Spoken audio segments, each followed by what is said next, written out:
एक गलती माता पार्वती से हुई, कौन सी हुई? जब माता पार्वती ने राक्षसों का संहार करने के लिए काली का रूप धारण करा, और काली का रूप धारण करा, उसके बाद में माता काली का रूप रखकर इतना क्रोध था माता के, इतना क्रोध था माता को, देवताओं ने भगवान शिव को भेजा कि आप जाइए और जाकर जरा क्रोध को शांत करिए।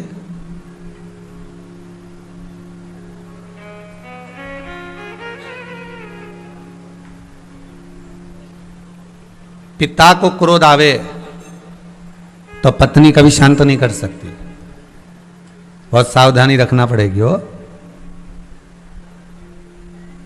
और तुम पहुंच गई तो और गुस्सा बढ़ जाता है, फिर तो पास में कहीं जूता वूता पड़ा हो ही नहीं तो और गुस्से में, या हाथ में मोबाइल पड़ा हो या कोई सामान पड़ा हो तो फेंक देता है, मार देता है, ये चलो यहां से, तो फिर क्या करना जाकर। माता और पिता के क्रोध में बीच में एक होता है कि वो बच्चा, घर का जो बालक होता है, घर का जो बच्चा होता है, जब किसी को क्रोध आता है तो श्रीमद् भागवत कथा बड़ी सुंदर चरित्र कहती है कि नरसिंह भगवान को जब क्रोध आया, और नरसिंह भगवान को क्रोध आया और लक्ष्मी जी को कहा देवताओं ने, ब्रह्मा जी ने, कि जाओ भगवान विष्णु को क्रोध आ रहा है, नरसिंह भगवान को क्रोध आ रहा है, लक्ष्मी जी तुम चले जाओ। लक्ष्मी जी बोली मैं कैसे चले जाऊं, अगर मैं पहुंच गई और जैसे हिरण्यकशिपु को फाड़ा, मेरे को फाड़ के रख दे रहे तो तुम तो मैं नहीं जाऊं, मैं नहीं जाती वहां पर हो।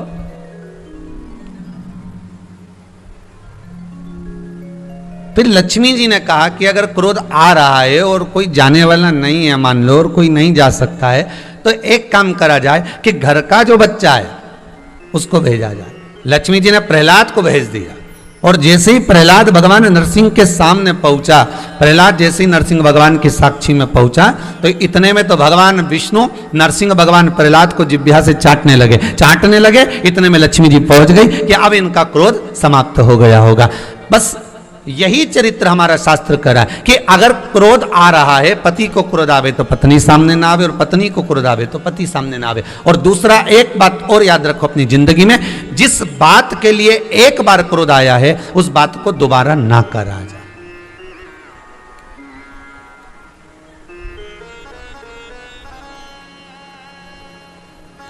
पर आदत है,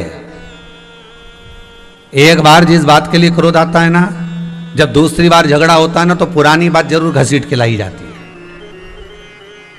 हमसे तो बोलना ही मत, तुम्हारी अम्मा ने जो करा है ना हमारे साथ, हम भूल नहीं सकते। तो पति बोलता है अम्मा को मरे हुए 2 साल हो गए और अभी भी लेकर बैठी है, तो क्या हुआ, अम्मा वहां चली गई तो क्या हम भूल जाएंगे जो हमारे साथ करा है? अरे अब तो छोड़ो, अब तो समाप्त करो। पर नहीं,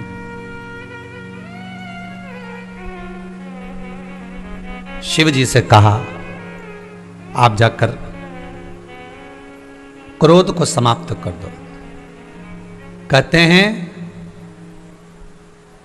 काली चरित्र के अंतर्गत, देवी भागवत में काली पुराण के अंतर्गत वर्णन किया गया, शंकर जी ने 48 घंटे तक लगातार डमरू का नाद किया है।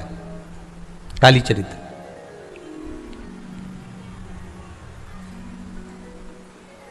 क्यों करा? केवल क्रोध को शांत करने के लिए, क्योंकि पार्वती जी को भगवान शिव का डमरू बड़ा प्रिय था। जब शंकर जी डमरू बजाते थे तो पार्वती बड़ी आनंद में उसको सुनती थी।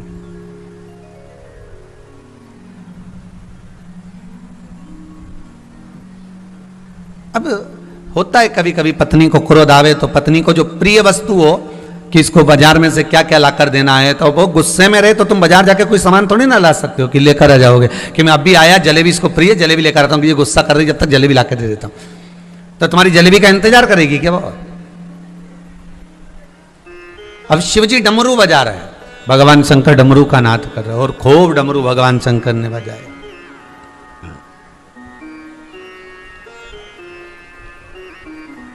क्रोध शांत नहीं हुआ, क्रोध समाप्त नहीं हुआ। और जब क्रोध समाप्त नहीं हुआ तब शिवजी ने देखा कि अब क्या करा जाए, अब क्या करूं मैं।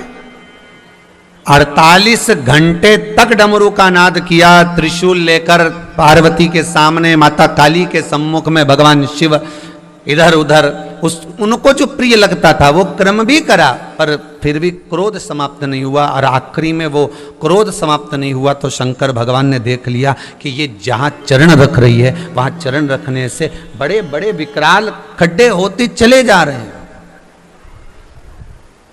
शिव माता काली के सम्मुख में लेट गए, सो गए सामने। और जब सामने सोए, जैसे ही माता गुस्से में लाल होकर क्रोध कर रही थी और जो चरण माता ने रखा, रखते से ही माता की जिब्या बाहर निकल गई। मैंने ये क्या कर दिया। चरण हटाया, भगवान से प्रार्थना कर,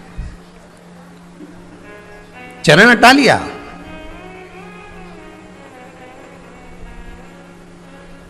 शिव पर जो चरण रखा पार्वती जी ने हटा लिया, पर किसी ने फोटो खींच लिया, वो आज तक चल रही है।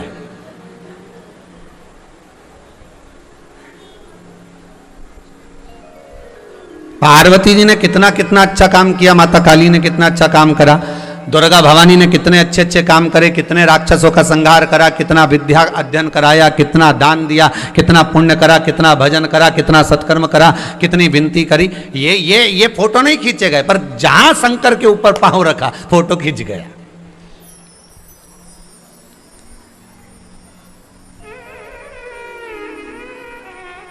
मेरी हर घर में रहने वाली बहुओं से, हर घर में रहने वाली बेटियों से, हर घर में रहने वाली माताओं से मेरा एक निवेदन है,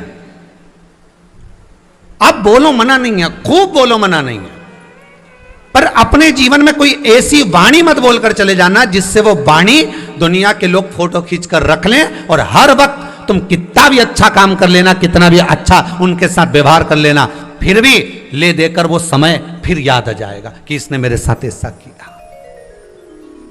वो फोटो खिंच गया, वो फोटो सामने आ गया जो माता काली की स्वयं शिव जी के ऊपर अपना चरण रखी, वो फोटो खिंच गया।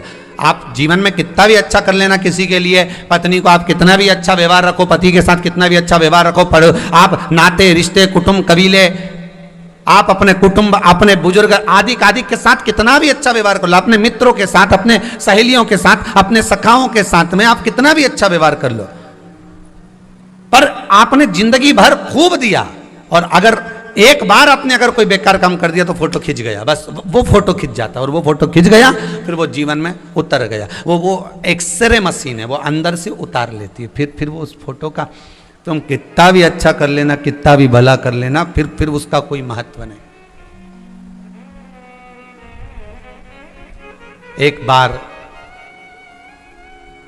एक बार यदि आप बुरे हो गए तो फिर वो बुरा सिद्ध करके ही रहेगा, श्रेष्ठता नहीं हो सकती।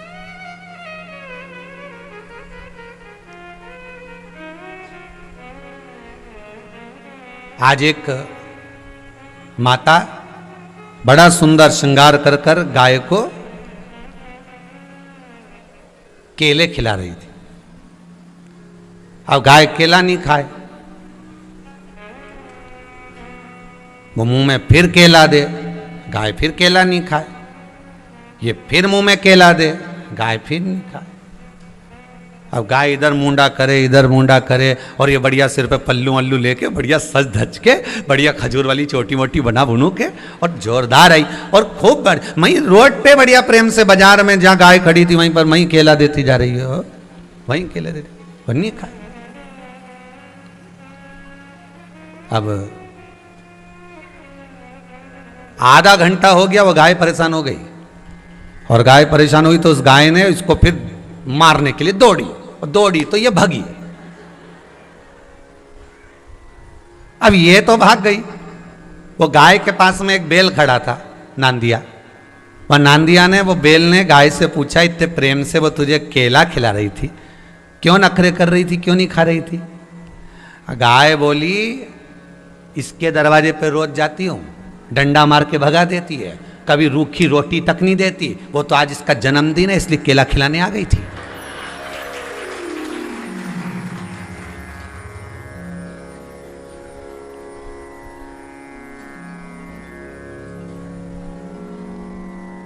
ये एक आंटी की कथा नहीं है,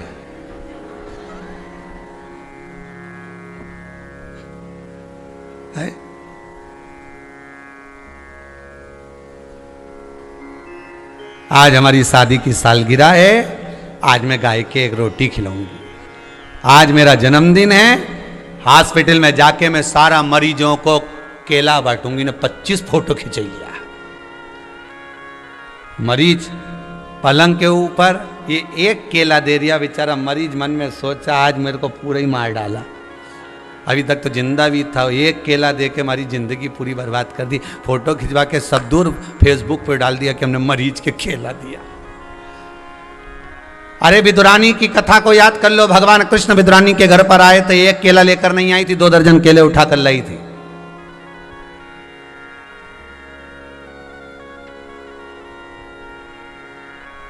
गाय ने बैल से कहा, नंदी से कहा, ये मुझको अगर प्रेम से रूखी रोटी भी खिला देना तो मैं खा लूं, मैं इसके दरवाजे पर आकर अगर खड़ी होती हूं, ये मुझे रोटी ना भी देना चलेगा, पर मुझे डंडा मार के भगाए नहीं तो दुख होता है। और जब 16 श्राद्ध आते हैं तब मुझे रोटी देने के लिए ढूंढती फिरती है, जब इसका जन्मदिन आता है तो रोटी देने के लिए ढूंढती फिरती है, जब शादी की सालगिरह आती है तो केला देने के लिए ढूंढती फिरती है, और बाकी के समय मुझे डंडा मारकर भगा देती है, तो मैं भी काय को खाऊं?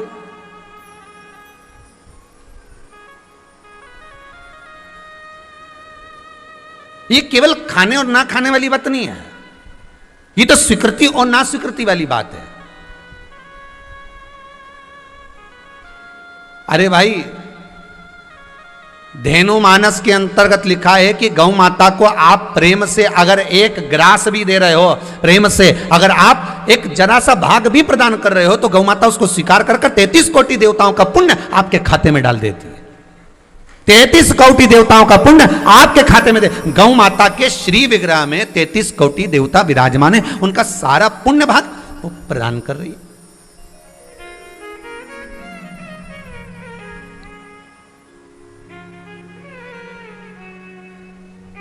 तैतीस कोटि देवताओं का पुण्य। पर निवेदन केवल इतना है कि जो दिया जाए वो प्रेम से दिया जाए। आपको पहले भी कथा में कहा, आप शंकर भगवान को अगर फूल दे रहे हो, पुष्प दे रहे हो, पंखड़ी दे रहे हो, बेलपत्र दे रहे हो, कुछ भी आप भगवान शंकर को अगर समर्पित कर रहे हो, तो उसमें आपका प्रेम जुड़ा होना चाहिए। निर्मल मन सो मोहि प्रेम दीजिए।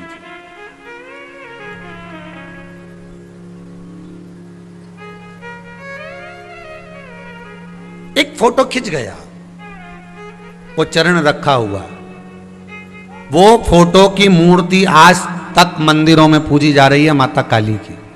शंकर जी सोए हैं, माता का चरण रखा हुआ है, माँ का जिभ्या बाहर है, माँ जगत धात्री, माँ दुर्गा, माँ भवानी, माँ काली सम्मुख देख रहे।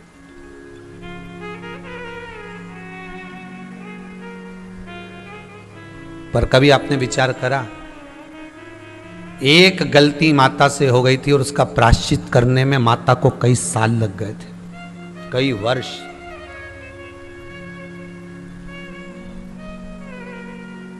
नई बहू शादी कर कर जब आती है ना घर के अंदर, वो जान नहीं पाती है, वो क्रोध में आकर, गुस्से में आकर, चिड़चिड़ कर कर, अपने मायके का स्मरण कर कर, अपने पिता का मान सम्मान जानकर वो मुख से अपशब्द तो कह देती है, थोड़ा क्रोध भी कर देती है, थोड़ा आड़ा टेढ़ा भी बोल देती है, पर उसको ये अंदाजा नहीं होता कि एक बार अगर फोटो खिंच गया तो ना जाने कितने साल तक प्रायश्चित करना पड़ेगा, तो भी प्रायश्चित नहीं हो पाता।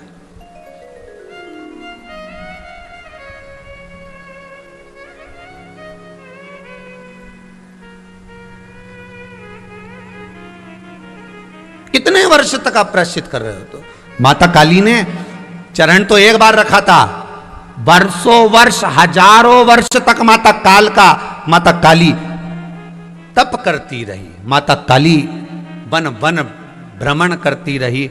आखिरी में व्यास नदी के तट पर जाकर माता काली ने जो साधना करना प्रारंभ करी कि मेरे पांव रखा गए मेरे स्वामी के ऊपर, मुझसे गलती हो गई, गलती हो गई।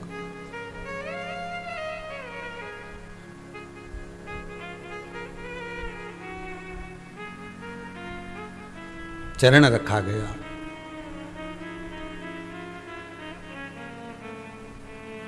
अब ये चरण रखा तो गया है, अब इसकी क्षमा याचना जो माता ने करा व्यास नदी के तट पर, जब क्षमा याचना करने के लिए तब साधना में माता काली डूब गई, तब शिव को आना पड़ा, तब भगवान शंकर को वहां प्रकट होना पड़ा। शिव जी ने पूछा, कालका, ए काली, तू इतने सालों से ए कालका, ए पार्वती, ए जगदम्बा, ए शैलपुत्री, ए उमा, ए कात्यायनी, कुष्मांडा, चंद्रघंटा, स्कंदा, ये तो बता कि तुझे इतने वर्ष तप साधना में लग गए।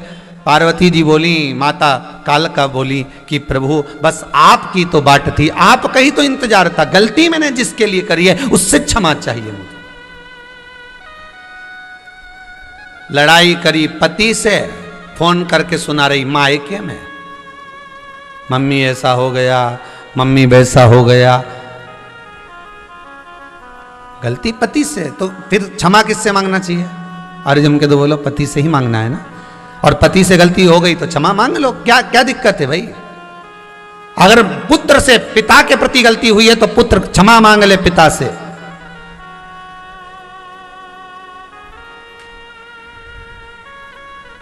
झुकने में कुछ बिगड़ा है किसी का कभी? अरे बोलो तो सही, झुकने में किसी का कुछ बिगड़ा हो तो बता देना संसार में है। वो बाबा रामदेव जी रोज सुबह टीवी पर 5 बजे से बस यही तो सिखाते हैं कि झुक लो, कहीं इधर कहीं उधर, बस झुक लोगे तो ये शरीर भी ठीक बना रहेगा। और अगर इस संसार सागर में छोटे बनकर झुककर जितने चलोगे तो संसार में उन्नति की ओर बढ़ते चलोगे। आप झुको तो सही, प्रेम से, करुणा से, वात्सल्यता से, स्नेह से, थोड़ी सी नम्रता होना चाहिए, थोड़ी सी करुणा अपने भीतर होना चाहिए। हम नहीं झुक पाते, हमारा क्रोध हमें झुकने नहीं देता।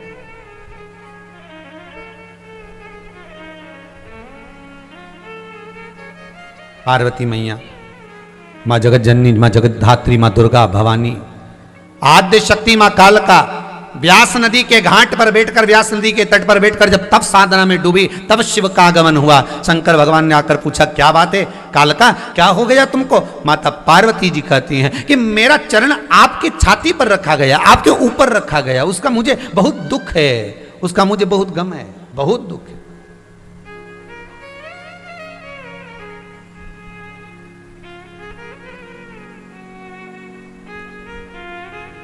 शिव जी कहते हैं, इसमें तुम्हारी कोई गलती नहीं है, क्योंकि देवताओं ने मुझे भेजा था केवल क्रोध को शांत करने के लिए, इसमें तुम्हारी कोई गलती नहीं है। देवता अगर भेज रहे हैं तो मुझे भेज रहे हैं, वो तो गलती मेरी है कि मेरे को प्लानिंग दूसरी करना थी कि क्रोध कैसे शांत करना है, पर गलत प्लानिंग हो गई, मैं जमीन पर सो गया और तुम्हारा चरण रखा गया। कितनी उदारता मेरे भोलेनाथ में है, कितनी करुणा मेरे शंकर में है। और केवल शिव में ही नहीं, ब्रह्मा, विष्णु और महेश की उदारता का अगर चरित्र देखना है तो एक चरित्र और मिलता है। भृगु बाबा का आगमन, भगवान शेषनाग की सैया पर शयन, लक्ष्मी जी चरण दबा रही हैं, उठे नहीं नारायण, भृगु बाबा ने चरण का प्रहार कर दिया, भगवान की छाती पर लग गया। भगवान की छाती पर चरण लगा हुआ है।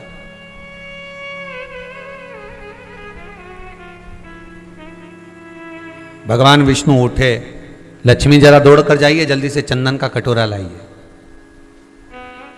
जल्दी जाओ दौड़कर चंदन का कटोरा लेकर आइए। लक्ष्मी जी दौड़ कर गई, चंदन का कटोरा लाई, लाओ नाथ मैं आपकी छाती पर चंदन लगा देती हूं, क्योंकि भृगु बाबा का चरण आप पर लग गया है, मैं अभी आपको चंदन लगा देती हूं। भगवान बोले, चंदन का कटोरा मुझको दे दे, लक्ष्मी लाओ मुझे दो। लक्ष्मी जी बोली, मैं लगाती हूं ना आपको। नहीं नहीं, मुझे चंदन तुझसे लगवाना नहीं है, मुझे लगाना है। किसको? रघु ऋषि को बिठाया शेषनाग की सैया पर, भगवान उनके चरण में चंदन लगा रहे हैं। लक्ष्मी जी बोलती हैं प्रभु चोट आपको लगी होगी क्योंकि लात आपको मारी है। भगवान कहते हैं मेरे हृदय में तो भक्त विराजमान है और आज भक्त ही मेरे द्वार पर खड़ा हुआ है, तो चोट किसी दूसरे को नहीं लगी, जो भक्त दिल में बैठा था उसी भक्त को चोट लगी है, इसलिए चंदन उस भक्त को लगाया जा। जो मेरे हृदय चित्त में बैठा हुआ है, जो मेरे मन में बैठा हुआ है, संत साधु सन्यासी तपस्वी साधक उपासक, ये जितने मेरे हृदय में बैठे हुए चोट इनको लगी है।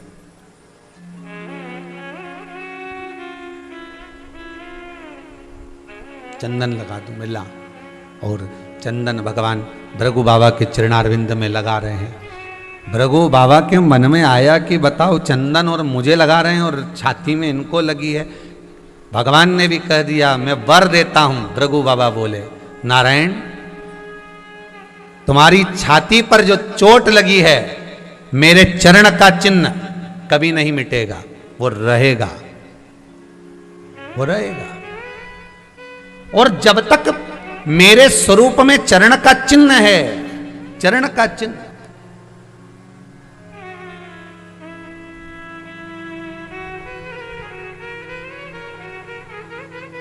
संसार के लोग जब आपके स्वरूप की पूजन करेंगे, संसार के लोग जब आपका स्नान कराएंगे, मेरे चरण का चिन्ह आपकी छाती पर है।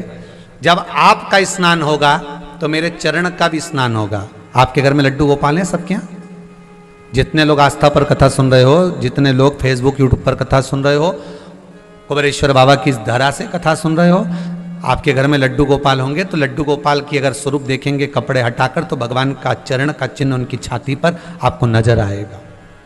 प्रत्येक ठाकुर जी के, प्रत्येक राम जी, प्रत्येक कृष्ण जी, अर्थात जितने ठाकुर का स्वरूप होता है, भगवान विष्णु की जिस मूर्ति का आप दर्शन करेंगे उनकी छाती पर तुम्हें चरण का चिन्ह मिलेगा, वक्षस्थल पर चरण मिलेगा। तो भगवान भृगु ने कह दिया आपकी छाती पर मेरा चरण का चिन्ह रहेगा। दुनिया के लोग जब आपका स्नान कराएंगे तो आपके तो स्नान का जल उनको प्राप्त होगा, पर मेरे चरणारविंद का जल जब उनको प्राप्त होगा तो उनके हृदय में भक्ति का संचार होगा और नारायण का दर्शन होगा। भक्ति का संचार के लिए मैंने ये चरण का चिन्ह आपकी छाती पर, आपके वक्षस्थल पर आपको दे दिया।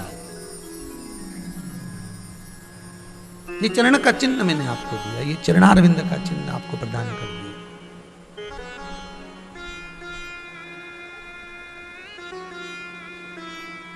इसीलिए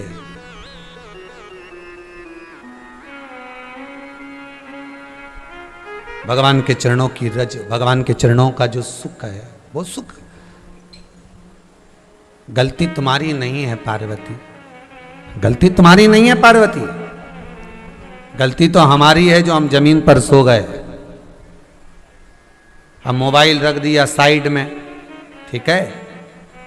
अब तुम्हारा इतना महंगा मोबाइल 10,000 का, 5,000 का, 20,000 का, 25,000 का, छोटा सा बच्चा खेल रहा है। समझना एक छोटी सी बात, बहुत ध्यान से उतारना अपने जीवन में। छोटा सा बच्चा खेल रहा है और खेलते खेलते उसने लात रख दी उस मोबाइल पर और उसका कैमरा फूट गया, टूट गया। और बहू छोटे से बच्चे को झाड़ू से झूड़ रही हो, खूब मार रही हो, इतने में सास दौड़ कर आ जाए और सास दौड़ कर आकर के क्या हुआ, क्या मेरे मोबाइल पे चढ़ गई, उसका कैमरा खराब कर दिया। 10,000 का मोबाइल, 50,000 का, 25,000 का, 30,000 का मोबाइल। तो सास क्या बोलेगी, कहां रखा था, यहां। अब बहू को बुरा नहीं लगना चाहिए। सास बोलेगी यहां रखा ही काय को था, वो टेबल थी, तो वो टेबल थी, सोफा था, कुर्सी थी, पलंग था, कहीं एकांत में रखती, संभाल कर रखती। ध्यान तुम्हारा नहीं, तुमने रख दिया बीच में, और बच्चे तो बच्चे चढ़ गए उसके ऊपर। तो यहां शिव कहते हैं, शंकर कह रहे हैं इसमें तुम्हारा दोष नहीं, इसमें दोष मेरा है जो मैं भूमि पर सोया। हमें दोष किसी पर आरोपित नहीं करना कि दोष उसका, दोष अपना।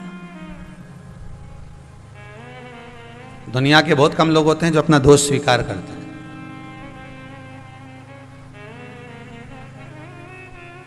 दोष मेरा है, दोष हमारा।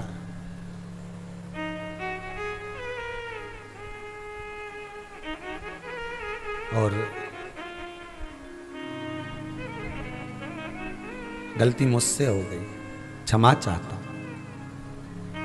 आप क्षमा मत मांगो।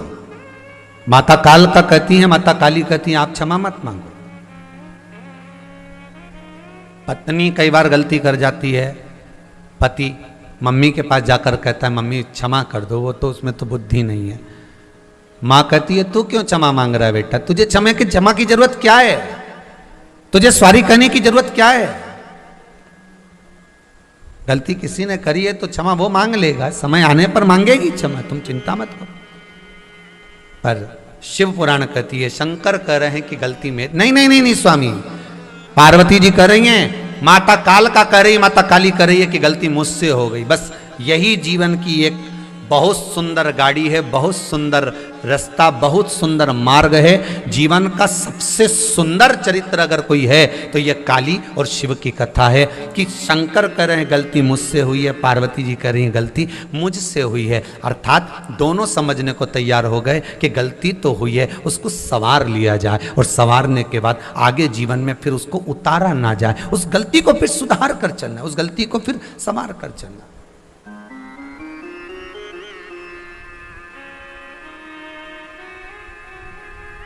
उस गलती को फिर किसी ना किसी रूप में हम जब सवार कर चलेंगे, सुधार कर चलेंगे, तो वो गलती संवरेगी, सुधरेगी।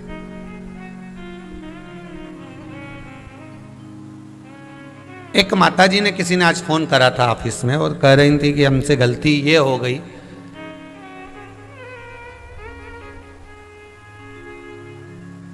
कि हम शंकर जी के मंदिर में जाते थे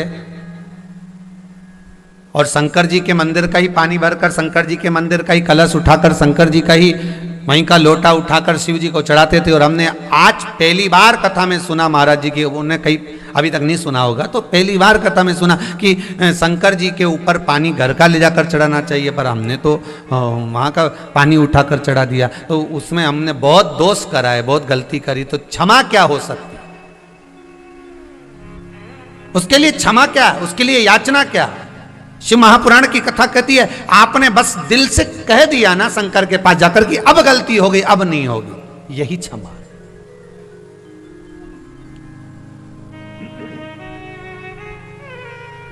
आप जाकर बोल दिए जब शिव जी के पास में कि भोलेनाथ मुझसे गलती हो गई महाराज।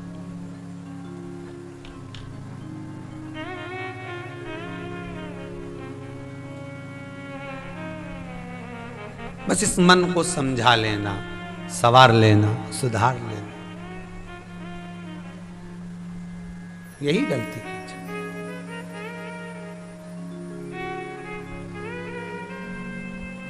समझाना बड़ा मुश्किल है, आखिर वो दर्द दिल है।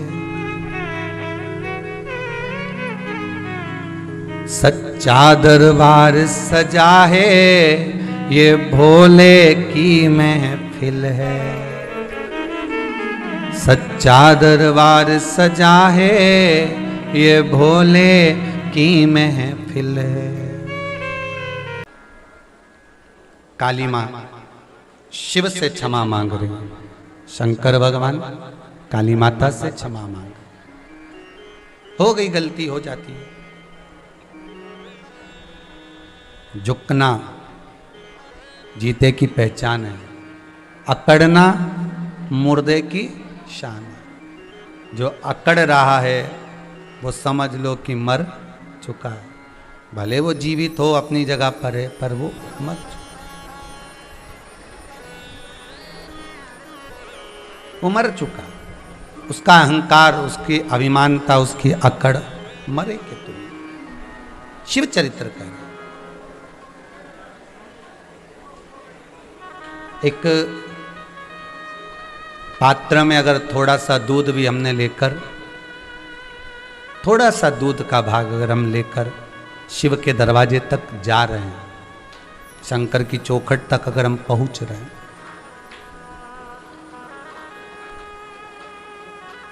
थोड़ा सा दूध का भाग थोड़ा सा जल का भाग, थोड़ा दही का भाग, थोड़ा सा शहद, थोड़ा सा घृत, थोड़ी सी शक्कर, अगर हम लेकर शंकर के दरवाजे तक जा रहे हैं तो उसमें आप तो शिव को समर्पित कर रहे हैं, पर जो पात्र आपका वापिस आ रहा है उस पात्र में बाबा क्या देकर भेज रहा है ये बाबा ही जानता। आपने तो केवल समर्पित कर दिया, पर देने वाला तो शिव है, देने वाला तो शंकर है। मेरा वो घड़दानी मेरा शिव है। देखिए, सती माता के भस्म होने के बाद, डीले कम करो, सती माता के भस्म होने के बाद जो माता पार्वती हिमालय राज के घर में प्रकट हुई हैं, हिमालय राज के घर में जन्मी है, तो ये कोई माता पार्वती कोई साधारण तो है नहीं। पितरों के घर की बेटियों की बेटियां हैं ये।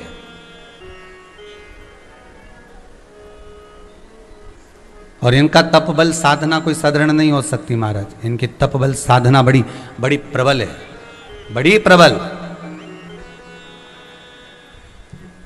जिस नारी के ऊपर पितरों की छाया होती है, घर के बुजुर्गों की, घर के पूर्वजों की छाया होती है, ध्यान देना, वही व्रत श्रेष्ठता से कर पाती है।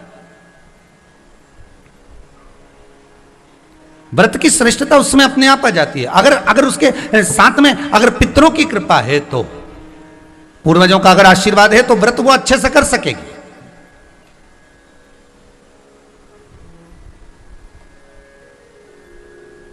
और सहज भाषा में समझ लीजिए, बहुत अच्छे से समझना इस बात को, कि मान लो, एक सरल भाषा में आप और अच्छे से समझिए उसको, बहुत अच्छे से, कि जिस व्रत के दिन आपका उपास है, सोमवार का, मंगलवार का, बुधवार का, गुरुवार का, तीज का, चतुर्थी का, पंचमी का, छठ का, किसी का भी अगर आपका व्रत है, और उस व्रत वाले दिन यदि आपको क्रोध आ रहा है, व्रत वाले दिन अगर आपकी प्रवृत्ति चिड़चिड़ी हो रही है, क्रोध आ रहा है, अपशब्द निकल रहे हैं, और रोना आ रहा है, क्रोध आ रहा है, बहुत सारे परेशानी उसी दिन तुम्हारे सामने आ रही है, समझ लेना कि तुम्हारे घर के पितृ भूखे जरूर है, अन्न भाग मांग रहे हैं। एक बात पहले भी कही थी, शायद आपको ध्यान में होगा, रात्रि को सोने के बाद, विश्राम के बाद, एक बार कहा था, आप लोगों को याद होगा, कि सोने के बाद में 2 घंटे के अंदर अगर आपकी नींद खुलती है, और खुलने के बाद यदि आपको भूख लग रही है, प्यास लग रही है, तो समझ लेना कि आपके पितर, आपके पूर्वज भूखे हैं, अन्न का भाग मांग रहे हैं, पानी पीने को मांग रहे हैं। उससे नहीं समझ सकते तो व्रत से समझो।